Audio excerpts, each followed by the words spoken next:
Hello friends, basics of electrical engineering में आज का टॉपिक है voltage and current sources.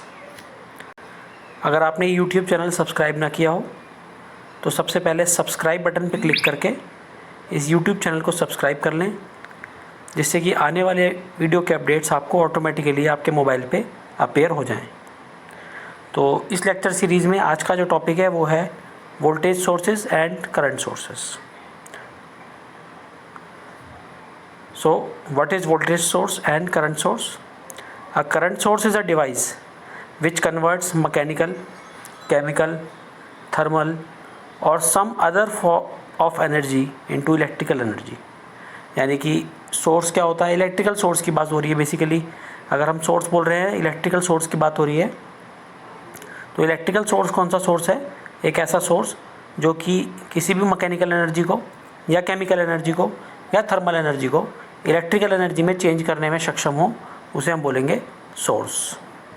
In other words, the source is an active network of elements meant for generation of electric energy. यानी कि source क्या है? Basically एक active network का कलेक्शन है। जो भी एक्टिव नेटवर्क है हमारे, उनका कलेक्शन है। किस काम के लिए? इलेक्ट्रिकल एनर्जी को जनरेट करने के लिए जो हम एक्टिव नेटवर्क का कलेक्शन कर रहे हैं उसे बोलते हैं हम source. The various type of sources are available in the electrical network and these are voltage source and current source। बहुत सारे sources होते हैं, तो जो main sources हमारे वो हैं electrical energy के, वो हैं voltage source and current source। A voltage source has a force function of EMF। voltage source क्या होता है? ये function of EMF होता है। whereas the current source has a forcing function of current। current source में जो है charge flow of electron जो है वो फोर्सिंग फंक्शन होता है। तो ये बेसिकली हमारे दो सोर्सेज हैं, voltage source and current source, जिससे कि हम इलेक्ट्रिसिटी के एप्लीकेशंस में यूज़ करते हैं। ठीक है, इलेक्ट्रिकल अप्लाइंसेस को ऑपरेट करने के लिए हम इनका यूज़ करते हैं। तो ये हमारे हैं दो sources, voltage source and current source. आगे देखते हैं। तो सोर्सेज को क्लासीफाई अगर करते हैं तो देखिए क्लासिफिकेशन कैसा है सोर्सेज का। सोर्सेज दो टाइप की हैं, voltage source and current source. अगर वोल्टेज सोर्स में देखें तो ये दो टाइप से हम इसको क्लासीफाई कर सकते हैं, ideal voltage source and practical voltage source. इसी तरीके से करंट सोर्सेज को भी हम दो पार्ट्स में क्लासीफाई कर सकते हैं, ideal current source and practical current sources. तो ये बेसिकली एक छोटा सा क्लासीफिकेशन था करंट सोर्स और वोल्टेज सोर्स का। आइडियल और प्रैक्टिकल, इसके कैरेक्टरिस्टिक्स हम किस तरीके से देखते हैं वो अभी आगे। So what is a voltage source? A voltage source is a two terminal device. ये एक दो टर्मिनल का डिवाइस है। Whose voltage at any instant of time is constant and is independent of the current drawn from it. यानी कि किसी भी time, किसी भी इंस्टेंट ऑफ टाइम पे वो जो दो टर्मिनल हैं जहाँ से हमें वोल्टेज लेनी है, जो सोर्स की जो दो टर्मिनल हैं उनके अक्रॉस जो वोल्टेज होगा वो कांस्टेंट होगा, और वो जो वोल्टेज होगा वो करंट, जो भी करंट उस वोल्टेज टर्मिनल के थ्रू फ्लो होगा उसके फैक्टर से वो इंडिपेंडेंट होगा। यानी कि करंट इंडिपेंडेंट होगा। बेसिकली जो हमारा वोल्टेज होगा वो करंट इंडिपेंडेंट होगा। वोल्टेज सोर्स के जो दो टर्मिनल होते हैं उससे जो भी हम करंट ड्रॉ करते हैं उसके ड्रॉ होने से वोल्टेज, जो टर्मिनल वोल्टेज होती है उसके ऊपर कोई फ़र्क नहीं पड़ता। अगर मान लीजिए 12 वोल्ट टर्मिनल वोल्टेज है, तो अगर उससे हम करंट फ्लो कर रहे हैं तो काफ़ी बहुत लंबे समय तक हम उससे करंट ड्रॉ करेंगे, और जब तक उसका जो वोल्टेज है वो 12 वोल्ट कांस्टेंट बना रहेगा, जब तक उसकी कैपेसिटी होगी चार्ज ड्रॉ करने की उस बैटरी की। तो इसको हम बोलते हैं voltage source. Such a voltage source is also called a ideal voltage source. ऐसी वोल्टेज सोर्स को हम आइडियल वोल्टेज सोर्स बोलते हैं, जिसमें कि करंट जो है कांस्टेंट बना रहे थ्रू आउट द टाइम। जब भी हम उसके अक्रॉस कोई लोड कनेक्ट करें, उनके दो टर्मिनल के अक्रॉस कोई लोड कनेक्ट करें, तो करंट जो है वो through out the time constant होना चाहिए। And have zero internal resistance. भाई इंटरनल रेजिस्टेंस क्या होगा? उसका ज़ीरो होगा। इंटरनल रेजिस्टेंस अगर ज़ीरो हो जाएगा उसका, तभी उसमें मैक्सिमम करंट हम फ्लो करा सकते हैं। और ऐसे ही सोर्स को हम आइडियल सोर्स बोलते हैं जिनका इंटरनल रेजिस्टेंस बेसिकली ज़ीरो होता है। Practically an ideal voltage source can not be obtain. Practically zero resistance होना पॉसिबल नहीं है, इसीलिए हम बोलते हैं कि प्रैक्टिकली आइडियल सोर्स होना पॉसिबल नहीं है, क्योंकि रेजिस्टेंस एक ऐसी प्रॉपर्टी है मटेरियल की जो कहीं ना कहीं थोड़ी बहुत किसी न किसी मटेरियल में ज़रूर मिलती है। तो ये हमारा वोल्टेज सोर्स है। देखिए, sources having some amount of internal resistances are known as practical sources. जैसा कि आपको बताया कि कोई भी मटेरियल हो उसका इंटरनल रेजिस्टेंस ज़रूर होगा, तो इंटरनल रेजिस्टेंस की वजह से क्या होता है, आइडियल सोर्सेज तो हमें ऑब्टेन नहीं हो पाती हैं, तो हम उन सोर्सेज को क्या बोलते हैं, प्रैक्टिकल सोर्सेज बोलते हैं।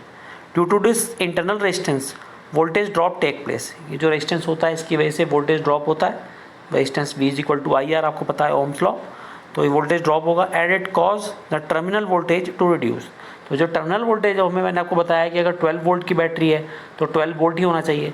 तो अगर उसका इंटरनल रेजिस्टेंस कुछ होगा बैटरी का, तो उसकी वजह से क्या होगा, टर्मिनल वोल्टेज बहुत कम अमाउंट में ड्रॉप हो जाएगा। मतलब ये मान के चलिए कि बहुत ही कम परसेंटेज होती है उसकी, लेकिन उसे आइडियल सोर्स नहीं कह सकते आप।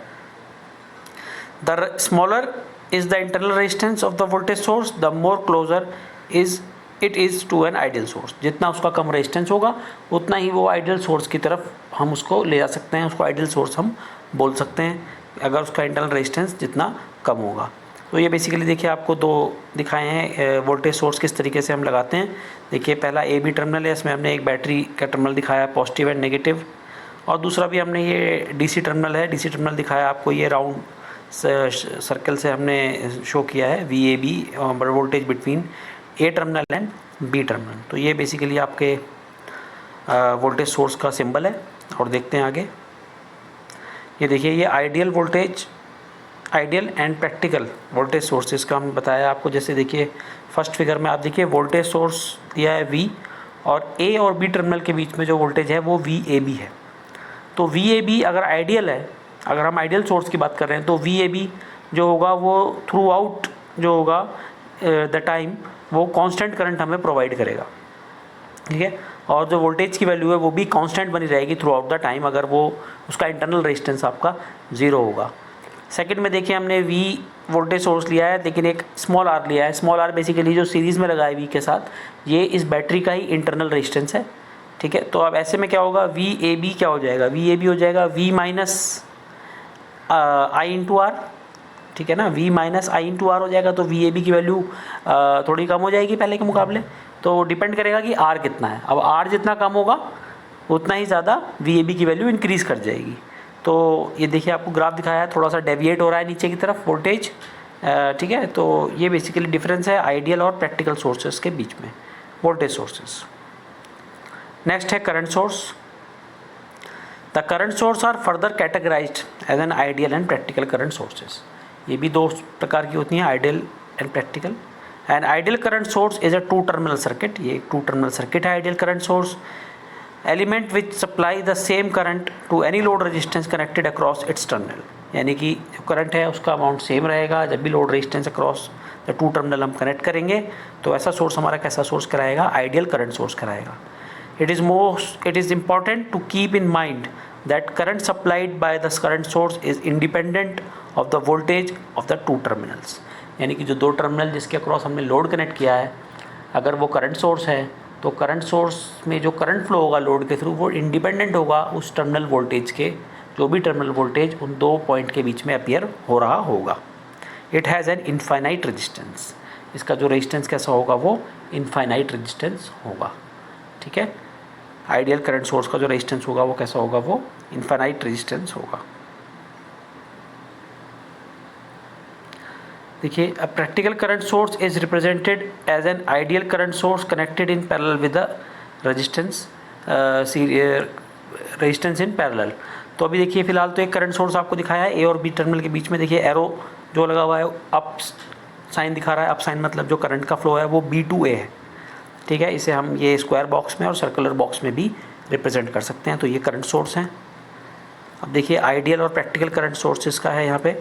अगर आइडियल करंट सोर्स है तो ए और बी टर्मिनल के बीच में जो रेजिस्टेंस होगा वो कैसा होगा, इनफाइनाइट होगा, यानी कि उसके अक्रॉस कोई करंट फ्लो नहीं हो पाएगा। ए और बी टर्मिनल के बीच में सिर्फ लोड लगेगा और लोड के थ्रू ही आई जो करंट सोर्स आपको दिखाई दे रहा है पहली फिगर में, उसका सारा करंट उस लोड के थ्रू ही पास होगा। और ऐसे केस में क्या होगा, जो करंट होगा वो पूरा का पूरा कांस्टेंट बना रहेगा थ्रू आउट द टाइम जब तक हम उससे करंट ड्रॉ करते हैं।